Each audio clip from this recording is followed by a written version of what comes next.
ಮಾಜಿ ಶಾಸಕ ಮೊಹಿದ್ದೀನ್ ಬಾವಾ ಅವರ ಸಹೋದರನ ಶವ ಕೊನೆಗೂ ಪತ್ತೆಯಾಗಿದೆ. ಈ ಮಧ್ಯೆ ಮಮತಾಜ್ ನಾಪತ್ತೆ ಕೇಸ್ಗೆ ಈಗ ಬಿಗ್ ಟ್ವಿಸ್ಟ್ ಸಿಕ್ಕಿದೆ.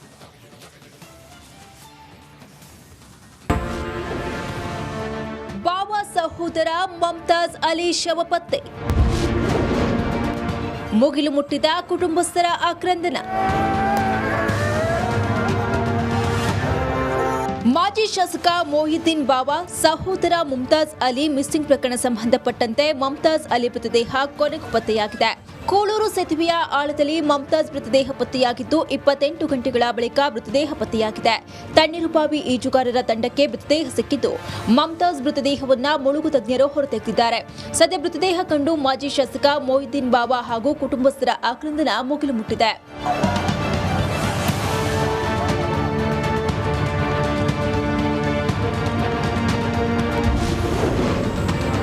ಬ್ಲಾಕ್ ಮೇಲ್ಗೆ ಹೆದರಿ ಪ್ರಾಣ ಬಿಟ್ಟ ಮಮತಾಜ್, ಆ ಮಹಿಳೆಯನ್ನ ಬಳಸಿ ಷಡ್ಯಂತ್ರ ಮಾಡಿದ್ಯಾರು? ಮಮತಾಜ್ ಅಲಿ ಸಾವಿಗೆ ಬಿಗ್ ಟ್ವಿಸ್ಟ್ ಸಿಕ್ಕಿದೆ. ಈ ಪ್ರಕರಣದಲ್ಲಿ ಮಹಿಳೆಯ ಕೈವಾಡವಿದೆ ಎನ್ನಲಾಗ್ತಿದೆ. ಮದುವೆಯಾಗುವಂತೆ ಮಹಿಳೆ ಬ್ಲಾಕ್ ಮೇಲ್ ಮಾಡ್ತಿದ್ಲು. ಅದಕ್ಕೆ ಸುರತ್ಕಲ್ನ 4 ಸಹಕಾರವನ್ನ ನೀಡಿದ್ರು ಎನ್ನಲಾಗ್ತಿದೆ. ಈ ಬಗ್ಗೆ ಮಮತಾಜ್ ಅಲಿ ಸಹೋದರ ಹೈದರ್ ಮಂಗಳೂರಿನ ಕಾವೂರು ಪೊಲೀಸ್ ಸ್ಟೇಷನ್ನಲ್ಲಿ ಮಹಿಳೆ ರಹಮತ್, ಅಬ್ದುಲ್ ಸತ್ತಾರ್, ಶಫಿ, ಮುಸ್ತಾಫ್, ಶೋಯಬ್ ಹಾಗೂ ಸಿರಾಜ್ ವಿರುದ್ಧ ಎಫ್ಐಆರ್ ಅನ್ನು ದಾಖಲಿಸಿದ್ದಾರೆ.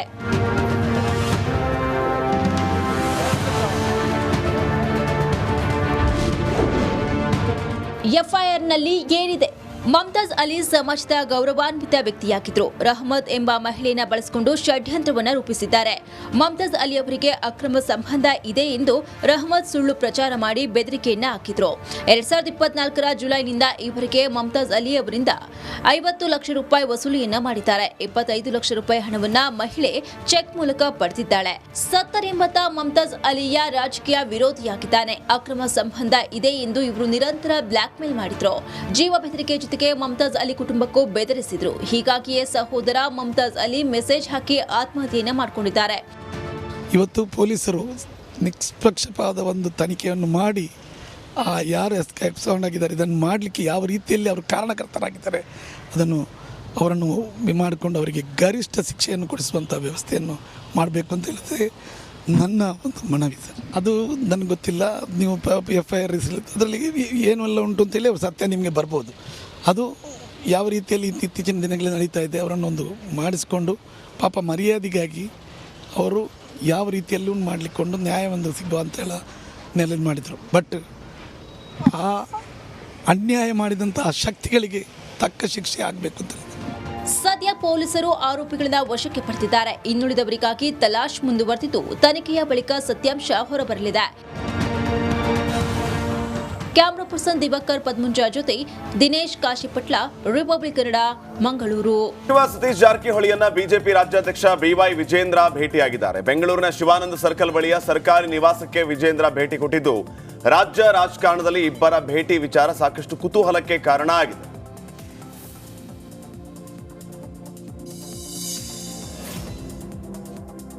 ಚನ್ನಪಟ್ಟಣ ಬೈ ಎಲೆಕ್ಷನ್ ಅಖಾಡ ರಂಗೇರಿದೆ. ಚನ್ನಪಟ್ಟಣ ಟಿಕೆಟ್ ಕೈತಪ್ಪುವ ಆತಂಕ ಹಿನ್ನೆಲೆಯಲ್ಲಿ ದೆಹಲಿಯಲ್ಲಿ ಸಿಪಿ ಯೋಗೇಶ್ವರ್ ಟಿಕೆಟ್ಗಾಗಿ ಕಸರತ್ತು ನಡೆಸುತ್ತಿದ್ದಾರೆ. ಕರ್ನಾಟಕ ಭವನದಲ್ಲಿ ಅರವಿಂದ್ ಬೆಲ್ಲದ ಜೊತೆ ಚರ್ಚೆ ನಡೆಸಿದ್ದಾರೆ. ಬಳಿಕ ವರಿಷ್ಠರನ್ನು ಭೇಟಿಯಾಗಿ ಯೋಗೇಶ್ವರ್ ಮಾತುಕತೆ ನಡೆಸಲಿದ್ದಾರೆ.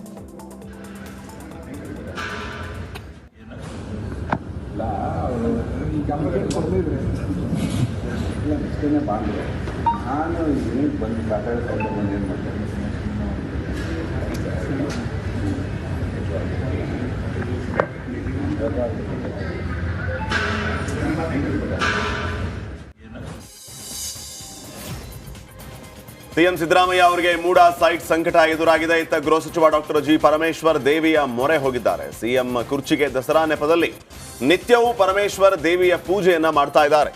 ಇದೇ ಮೊದಲ ಬಾರಿಗೆ ಸರ್ಕಾರದಿಂದ ತುಮಕೂರು ದಸರಾ ನಡೀತಾ ಇದ್ದು ಧಾರ್ಮಿಕ ಕಾರ್ಯಕ್ರಮಗಳಲ್ಲಿ ಆಸಕ್ತಿಯಿಂದ ಪರಮೇಶ್ವರ್ ಭಾಗಿಯಾಗ್ತಾ ಇದ್ದಾರೆ.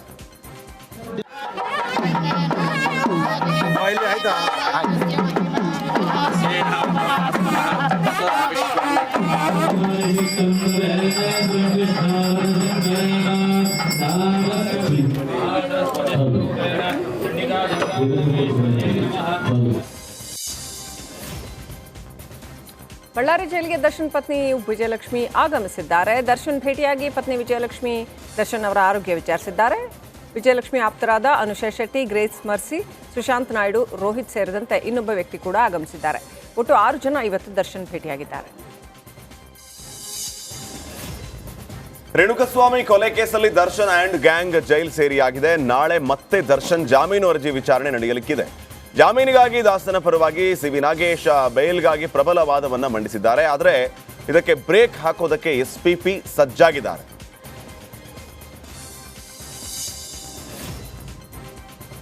ಇಂದು ಡೆವಿಲ್ ಗ್ಯಾಂಗ್ನ ಪ್ರದೋಷ್ ಹಾಗೂ ಜಗದೀಶ್ ಜಾಮೀನು ಅರ್ಜಿ ವಿಚಾರಣೆ ನಡೀತಾ ಇದೆ. 57ನೇ ಸಿಸಿಎಚ್ ಕೋರ್ಟ್ನಲ್ಲಿ ಅರ್ಜಿ ವಿಚಾರಣೆ ನಡೆದಿದ್ದು, ಜಗದೀಶ್ ಪರ ವಕೀಲ ರಂಗನಾಥ್ ರೆಡ್ಡಿ ವಾದ ಮಂಡಿಸಿದ್ರೆ, ಇತ್ತ ಪ್ರದೋಷ್ ಪರ ಪರಶುರಾಮ್ ವಾದ ಮಂಡಿಸಿದ್ದಾರೆ. ಪ್ರದೋಷ್ ಜಗದೀಶ್ಗೆ ಜಾಮೀನು ಸಿಗುತ್ತಾ ಅಂತ ಕಾದು ನೋಡಬೇಕಾಗಿದೆ. ನವರಾತ್ರಿಯ 5ನೇ ದಿನ ಅರಮನೆಯಲ್ಲಿ ಪೂಜಾ ಕೈಂಕರ್ಯ ನಡೆಸಲಾಯಿತು. 9 ದಿನಗಳ ಕಾಲ ನಿರಂತರವಾಗಿ ಪೂಜೆ ನಡೆಯಲಿದ್ದು, ಇವತ್ತು ನಡೆದ ಪೂಜೆಯಲ್ಲಿ ಪಟ್ಟದ ಆನೆ ಕಂಚನ್, ನಿಶಾನೆ ಭೀಮಾ ಹಾಗೂ ಪಟ್ಟದ ಹಸು, ಪಟ್ಟದ ಕುದುರೆ ಭಾಗಿಯಾಗಿದ್ದವು. ಅರಮನೆ ಆವರಣದಲ್ಲಿರುವ ಕೋಡಿ ಸೋಮೇಶ್ವರ ದೇಗುಲದಲ್ಲಿ ಪೂಜೆ ನಡೆದಿದ್ದು, ಮುತ್ತೈದೆಯರು ಕಳಸ ನೀರು ತಂದು ಪೂಜೆಯಲ್ಲಿ ಭಾಗಿಯಾದರು.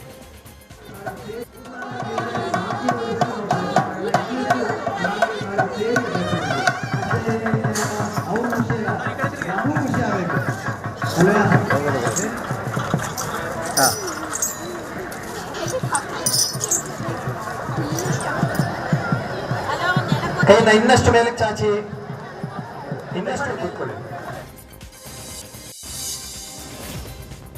ವಿಶ್ವವಿಖ್ಯಾತ ನಾಡಹಬ್ಬ ದಸರಾದಲ್ಲಿ ರೈತರಿಗೆ ಉತ್ತೇಜನ ನೀಡುವ ಸಲುವಾಗಿ ರೈತ ದಸರಾ ಸಮಿತಿಯಿಂದ ಹಾಲು ಕರೆಯುವ ಸ್ಪರ್ಧೆಯನ್ನು ಆಯೋಜನೆ ಮಾಡಲಾಗಿತ್ತು. ಜಿಕೆ ಮೈದಾನದಲ್ಲಿ ನಡೆದಂತಹ ಸ್ಪರ್ಧೆಯಲ್ಲಿ 7 ಮಂದಿ ಭಾಗಿಯಾಗಿದ್ದರು. ಬೆಳಗ್ಗೆ 20 ನಿಮಿಷ, ಸಂಜೆ ಮತ್ತೆ 20 ನಿಮಿಷಗಳ ಅವಧಿಯಲ್ಲಿ ಹೆಚ್ಚು ಹಾಲು ಕರೆದ ಸ್ಪರ್ಧಿಗಳಿಗೆ ನಗದು ಹಾಗೂ ಆಕರ್ಷಕ ಟ್ರೋಫಿ ನೀಡಲಾಗುತ್ತೆ.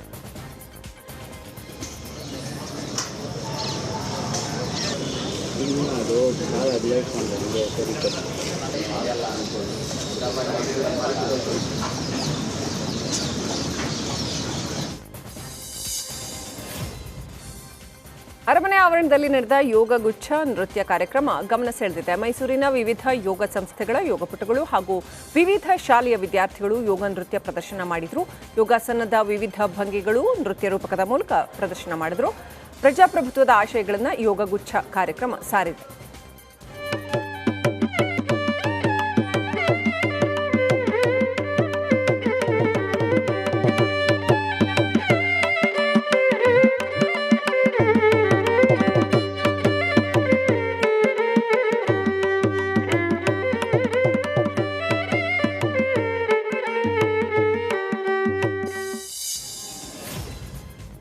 ತಿರುಪತಿಯಲ್ಲಿ ಲಡ್ಡು ವಿವಾದ ಜೋರಾಗಿತ್ತು. ಇದರ ಬೆನ್ನಲ್ಲೇ ಇದೀಗ ಬೆಂಗಳೂರು ಟಿಟಿಡಿಗೆ ತಿರುಪತಿ ಲಡ್ಡು ಸರಬರಾಜು ಆಗ್ತಾ ಇಲ್ವಂತೆ. ಕಳೆದ 3 ದಿನಗಳಿಂದ ಟಿಟಿಡಿಗೆ ಲಾಡು ಸಪ್ಲೈ ಆಗದೇ ಇರೋದ್ರಿಂದ ದೇವಸ್ಥಾನಕ್ಕೆ ಬರುವಂತಹ ಭಕ್ತಾದಿಗಳಿಗೆ ಲಡ್ಡು ಪ್ರಸಾದ ಸಿಗ್ತಾ ಇಲ್ವಂತೆ.